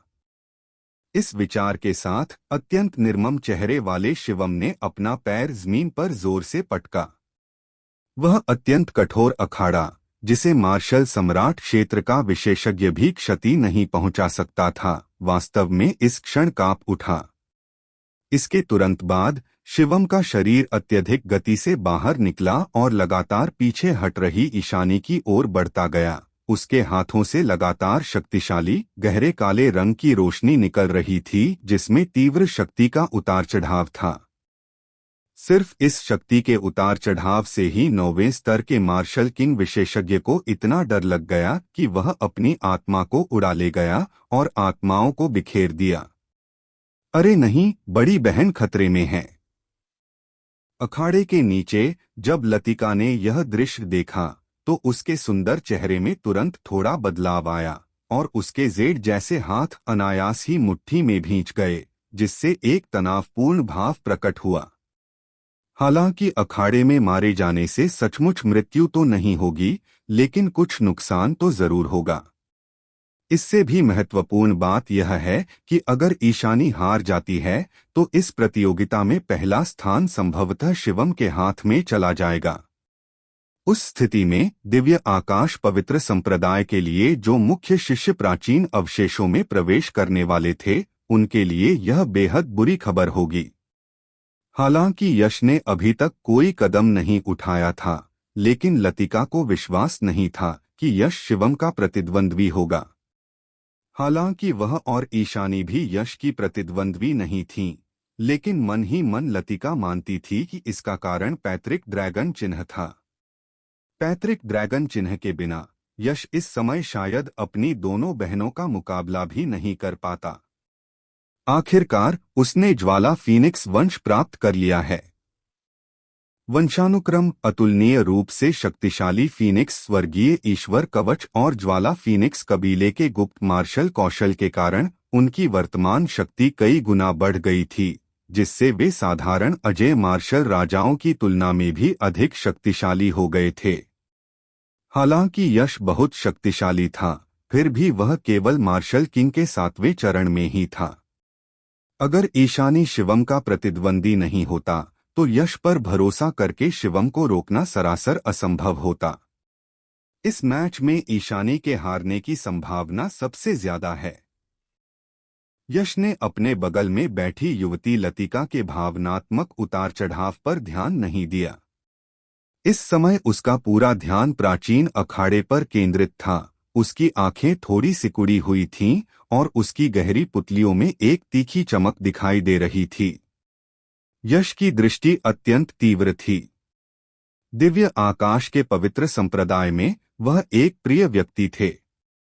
वहां मौजूद मुख्य शिष्यों में से शिवम के अलावा शायद ही कोई उसकी बराबरी कर सकता था। वह समझ गया था कि यद्यपि ईशानी इस समय नुकसान में थी, फिर भी उसके पास कुछ तुरुप के पत्ते जरूर थे। इन तुरुप के पत्तों पर भरोसा करते हुए ईशानी के पास अभी भी कुछ समय के लिए शिवम से लड़ने की क्षमता होनी चाहिए। लेकिन यह बस कुछ समय के लिए ही था। ईशानी शिवम का मुकाबला करने में बिल्कुल असमर्थ थी, क्योंकि शुरुआत से अंत तक शिवम ने शायद अपनी आधी ताकत का भी इस्तेमाल नहीं किया था। शिवम, जिसने अपनी आधी ताकत का भी इस्तेमाल नहीं किया था, ने ईशानी को प्रतिरोध के लिए अपने तुरुप के पत्ते इस्तेमाल करने पर मजबूर कर दिया था। इस स्थिति में कोई भी अपने पैरों की उंगलियों से भी जान सकता था कि ईशानी शिवम का मुकाबला करने में बिल्कुल असमर्थ थी। वे दोनों अस्तित्व के एक ही स्तर पर नहीं थे। वास्तव में यश के विचार के समाप्त होते ही पीछे हटती हुई ईशानी ने अपने होठों के कोने पर लगे लाल खून के निशान को पोंछने का समय भी नहीं लिया और अपनी सुंदर निगाहें पास आते हुए शिवम पर टिका दीं। जब शिवम कुछ दूरी पर आ गया तो उसके होठों के कोने पर तुरंत एक ठंडी मुस्कान आ गई। वरिष्ठ भाई शिवम, मेरी गलती के लिए क्षमा करें। Flame Phoenix true spirit, Phoenix burning sky cauldron. Ishani के होठों पर हल्की सी ठंडी तिरस्कार भरी मुस्कान फैल गई और फिर अचानक उसने एक कोमल चीख मारी। पल भर में उसके हाथों ने एक मुद्रा बना ली और उसकी भौहों के बीच का ज्वाला चिन्ह तुरंत अनंत धधकती लाल रोशनी से भर उठा, मानो आग का सागर फैल रहा हो। पूरे स्थान का तापमान पल भर में बढ़ गया, जिससे लोगों को असहनीय गर्मी महसूस हुई। काव। इसके तुरंत बाद एक स्पष्ट और तेज चीख सुनाई दी। हालांकि इस बार प्रचंड लाल प्रकाश किसी ज्वाला फीनिक्स प्रेत में परिवर्तित नहीं हुआ, बल्कि एक विशाल, आकाश को ढकने वाले भयावह रूप से शक्तिशाली अग्निलाल कड़ाहे में परिवर्तित हो गया।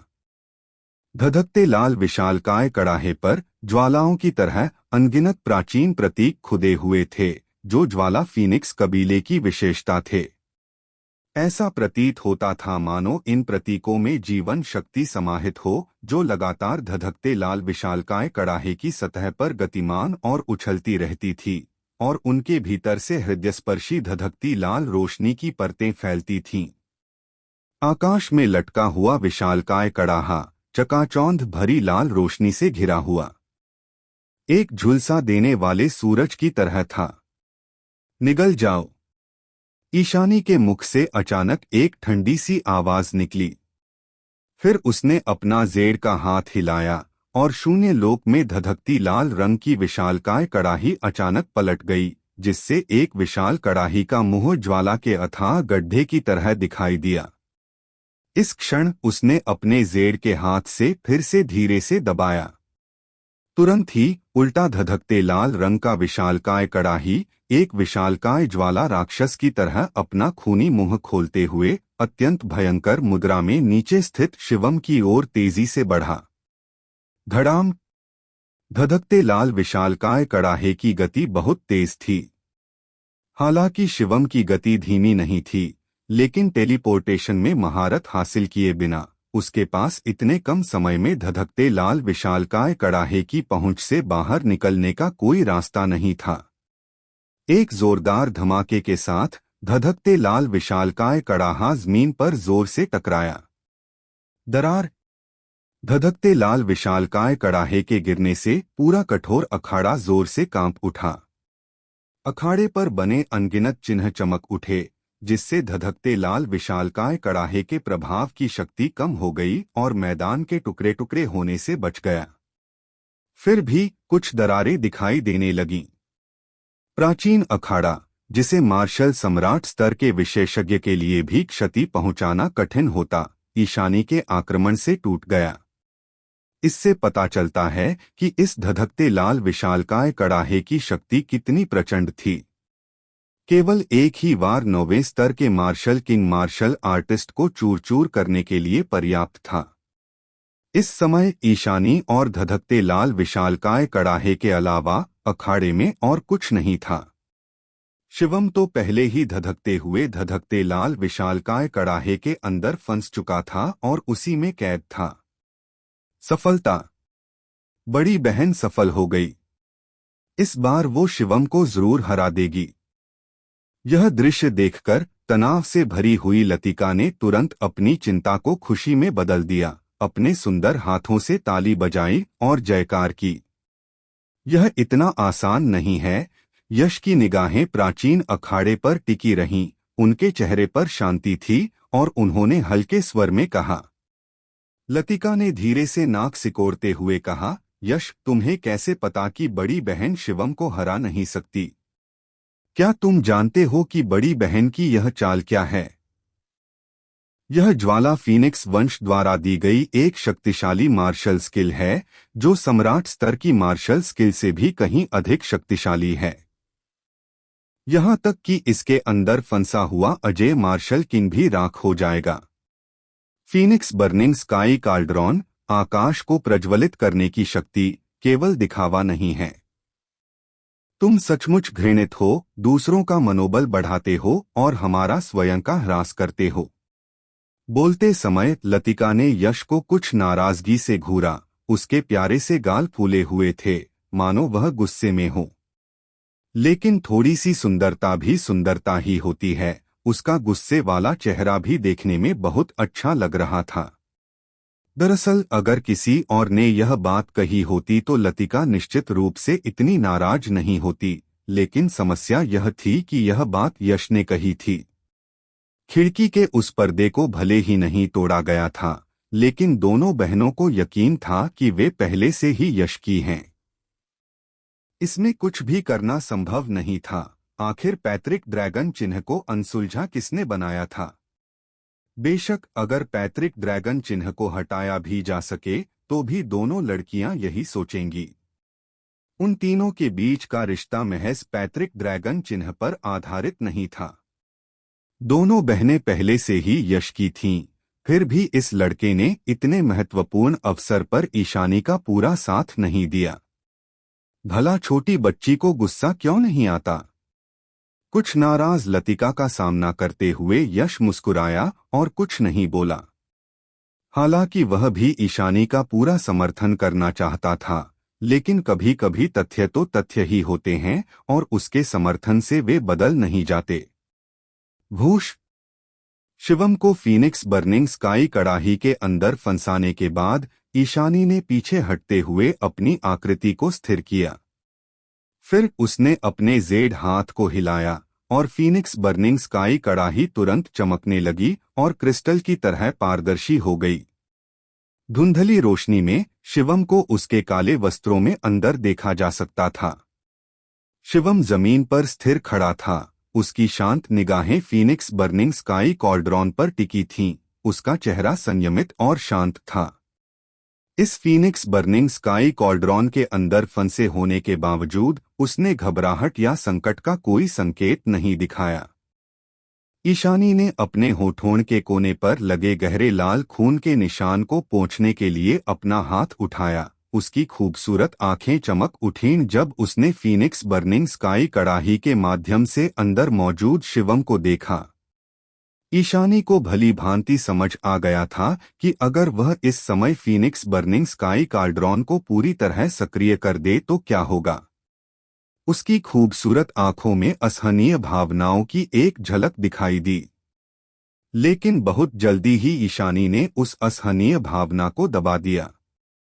उसकी खूबसूरत आंखें ठंडी पड़ गईं, मानो वे आत्मा को जमा सकती हों। यह स्त्री की करुणा दिखाने का समय नहीं था।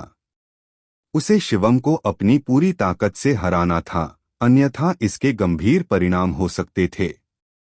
कहावत के अनुसार इस प्राचीन अखाड़े में मरने से सच्ची मृत्यु नहीं होती, इसलिए इतनी संशय करने की कोई आवश्यकता नहीं थी। वरिष्ठ भाई शिवम, मुझे माफ करना। एक गहरी सांस लेते हुए ईशानी ने धीरे से कुछ बुदबुदाया, फिर अपने गोरे पतले हाथ से एक मुद्रा बनाई और धीरे से चिल्लाई, फीनिक्स बर्निंग स्काई कार्ड्रॉन, सब कुछ जला दो। भिनभिनाहट भिनभिनाहट भिनभिनाहट। भूश। जैसे ही वह धीमी सी चीख सुनाई दी, फीनिक्स बर्निंग स्काई कार्ड्रॉन तुरंत बुरी तरह कांप उठा। भयानक रूप से गर्म लपटों की किरणें, जो अत्यधिक भय का कारण बनी, अचानक फीनिक्स बर्निंग स्काई कार्ड्रॉन के भीतर से निकलीं और एक विशाल ज्वाला में विलीन होकर आकाश और पृथ्वी को जलाकर राख करने की प्रचंडता लिए हुए शिवम की ओर तेजी से बढ़ी। फीनिक्स बर्निंग स्काई कड़ाही के भीतर गहराई में स्थित शिवम ने दहाड़ती हुई विशालकाय ज्वाला की लहर देखी। अपनी पूरी शक्ति के बावजूद उनकी भौहें थोड़ी सिकुड़ गईं, लेकिन फिर भी उन्होंने कोई हरकत नहीं की, चुपचाप अपनी जगह पर खड़े रहे और उस भयानक शक्तिशाली ज्वाला की लहर को अपनी ओर आने दिया। बूम! अगले ही पल ज्वाला की विशाल लहर शिवम से टकराई और भयंकर रूप से भड़क उठी। चकाचौंध भरी और भयावह रूप से शक्तिशाली ज्वाला की रोशनी ने पल भर में शिवम के शरीर को निगल लिया, जिससे वह बिना किसी निशान के गायब हो गया, नग्न आंखों से अदृश्य हो गया। यश, क्या तुमने नहीं कहा था कि बड़ी बहन के लिए शिवम को हराना इतना आसान नहीं होगा? देखो, शिवम पर अब बड़ी बहन का सबसे शक्तिशाली प्रहार हो चुका है। मैं तुम्हें बता दूं, यह कोई साधारण ज्वाला नहीं है, बल्कि ज्वाला फीनिक्स कबीले की जन्मजात फीनिक्स ज्वाला है। जन्मजात फीनिक्स ज्वाला की शक्ति अविश्वसनीय रूप से शक्तिशाली है। यदि मार्शल किंग क्षेत्र के किसी साधक को इसका जरा सा भी स्पर्श हो जाए तो वह पल भर में राख हो जाएगा। यहाँ तक कि एक अजय मार्शल किंग भी यदि जन्मजात फीनिक्स ज्वाला की चपेट में आ जाए तो निश्चित रूप से नष्ट हो जाएगा। शिवम को असीम सहज फीनिक्स ज्वाला में समाते हुए देखकर लतिका उत्साह से चिल्ला उठी और यश की ओर एक आत्मसंतुष्ट भाव से देखने लगी। यश ने लतिका की बातों पर हल्की सी मुस्कान बिखेरी, उसकी निगाहें एक पल के लिए भी फीनिक्स बर्निंग स्काई कार्ड्रॉन से नहीं हटीं और उसने धीरे से कहा, जल्दी मत करो, बस देखते रहो। क्या यह खत्म हो गया? ईशानी शून्य लोक में तैर रही थी, सहज फीनिक्स ज्वाला से भरे फीनिक्स बर्निंग स्काई कड़ाही को देख रही थी और खुद से फुसफुसा रही थी। यह चाल उस समय उसका सबसे शक्तिशाली तुरुप का पत्ता और रणनीति थी। इसके विस्फोट के बाद इसकी शक्ति इतनी थी कि यह अजय मार्शल किंग जैसे मार्शल सम्राट स्तर के विशेषज्ञों को भी पल भर में मार सकती थी। तर्कसंगत रूप से, चूंकि शिवम को भयानक रूप से शक्तिशाली जन्मजात फीनिक्स ज्वाला ने निगल लिया था, इसलिए इस मुकाबले की जीत उसी की होनी चाहिए थी। लेकिन किसी कारणवश ईशानी के दिल में जीत की कोई खुशी नहीं थी। इसके बजाय उसके भीतर बेचैनी का भाव उमड़ रहा था। ईशानी की खूबसूरत आंखें थोड़ी सिकुड़ गईं, उसकी निगाहें कहीं खो गईं, मानो वह कुछ सोच रही हो। उसे हमेशा लगता था कि कुछ गड़बड़ है। कुछ ही पल बाद ईशानी की आंखें अचानक सिकुड़ गईं और उसके चेहरे के भाव थोड़े बदल गए। आखिरकार उसे पता चल गया कि क्या गड़बड़ है। अखाड़ा। यह प्राचीन अखाड़ा ही गलत था। सामान्य नियमों के अनुसार प्राचीन अखाड़े में युद्ध के दौरान प्रतिद्वंद्वी के मारे जाने के बाद प्राचीन अखाड़ा एक रहस्यमयी शक्ति को सक्रिय करके मृत व्यक्ति को पुनर्जीवित कर देता था। लेकिन इस समय यह प्राचीन अखाड़ा मंत्रों से जगमगाने और फीनिक्स बर्निंग स्काई कड़ाही की शक्ति का प्रतिरोध करने के बावजूद शिवम को पुनर्जीवित करने के लिए उस रहस्यमयी शक्ति को सक्रिय नहीं कर पाया था। ऐसी स्थिति का मतलब केवल दो ही संभावनाएं हो सकती हैं। सबसे पहले ईशानी की शक्ति प्राचीन अखाड़े में निहित रहस्यमयी शक्ति से कहीं अधिक थी, जिससे वह अखाड़ा टूट गया। रहस्यमयी शक्ति के बिना शिवम को ईशानी ने पूरी तरह से मार डाला था और उसके पुनर्जीवित होने की कोई संभावना नहीं थी।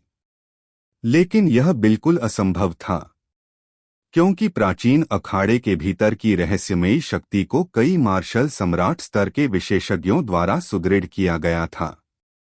उसके जैसी मार्शल किंग की तो बात ही छोड़िए, यहाँ तक कि एक मार्शल सम्राट या यहाँ तक कि एक संत श्रेणी का विशेषज्ञ भी उस रहस्यमयी शक्ति को तोड़कर उसे निष्क्रिय नहीं कर सकता था। फिर केवल एक ही संभावना बची थी, शिवम मरा नहीं था।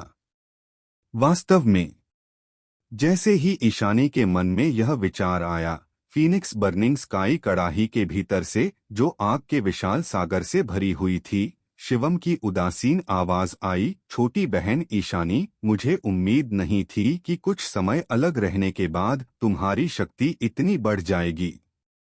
इस चाल की शक्ति एक साधारण अजय मार्शल किंग को भी मार सकती है, लेकिन दुर्भाग्य से मैं कोई साधारण अजय मार्शल किंग नहीं हूं।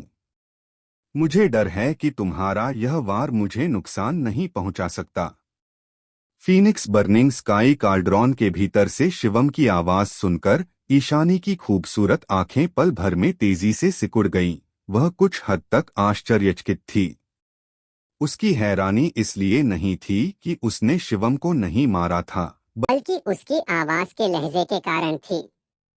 इस समय भी शिवम का स्वर पहले की तरह ही बर्फ जैसा ठंडा, कर्कश और स्थिर था। इस स्वर से संकेत मिलता था कि उसके इस कृत्य से शिवम को कोई खास नुकसान नहीं हुआ था, वरना वह इस तरह बात ही नहीं करता। उसके अंतिम दाव से शिवम को ज्यादा नुकसान नहीं हुआ था। भला ईशानी को आश्चर्य क्यों नहीं होता? गड़गड़ाहट।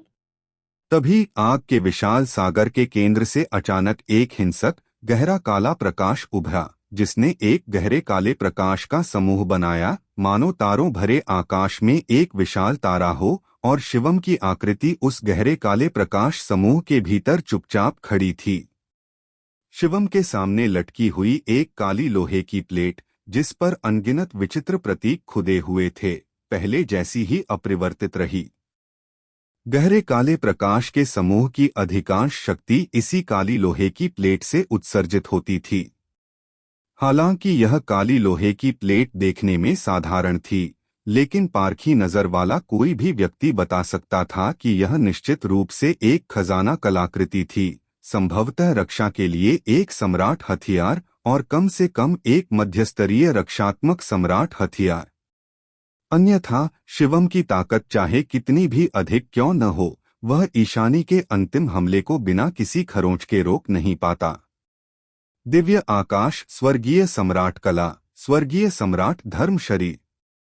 गहरे काले प्रकाश के घेरे में घिरे शिवम ने ठंडी कोमल चीख निकाली। तुरंत बाद उनके शरीर से असीम सागर के समान युआन ची की एक लहर फूट पड़ी, जिसने आकाश और पृथ्वी को ढक लिया और उनके पीछे एक आकृति में समाहित हो गई। यह आकृति अत्यंत विशाल थी, जो वहां खड़ी होकर स्वर्ग और पृथ्वी पर विचरण करने का एक राजसी आभास प्रदान कर रही थी। इसके संपूर्ण शरीर से एक अविश्वसनीय रूप से शक्तिशाली आभा निकल रही थी, जिससे लोग तुरंत इसके सामने नतमस्तक होने, इसकी पूजा करने और इसके चरणों में समर्पण करने के लिए व्याकुल हो रहे थे। इसके अलावा यह आकृति यश को कुछ जानी पहचानी सी लगी। गौर से देखने पर पता चला कि यह वास्तव में महान सम्राट दिव्य आकाश की आकृति थी। सम्राट स्तरीय साधना तकनीक शिवम कल्टीवेट वास्तव में दिव्य आकाशीय सम्राट कला है, जो 3 महान सम्राट श्रेणी की कल्टीवेशन तकनीकों में से एक है। यश की आंखें थोड़ी सिकुड़ गईं। दिव्य आकाश पवित्र संप्रदाय में 3 महान सम्राट स्तरीय साधना तकनीकें हैं: आदिम अराजकता दिव्य कला, दीप्तिमान स्वर्ग वज्र सम्राट ध्यान और दिव्य आकाश दिव्य सम्राट कला। इनमें से दिव्य आकाश दिव्य सम्राट कला के रचयिता महान सम्राट दिव्य आकाश थे, जो दिव्य आकाश पवित्र संप्रदाय के पूर्वज गुरु थे। जब कोई सम्राट स्तरीय साधना तकनीक विकसित की जाती है तो निर्माता उसमें अपनी वास्तविक आत्मा का अंश छोड़ देता है। बाद में साधना करने वाले जब उनकी साधना तकनीक एक निश्चित स्तर पर पहुंच जाती है तो वे इस वास्तविक आत्मा के अंश से संवाद कर सकते हैं, जिससे निर्माता का एक प्रतिरूप बन जाता है। सामान्यतः इसे दिव्य क्षमता धर्म पहलू के रूप में जाना जाता है।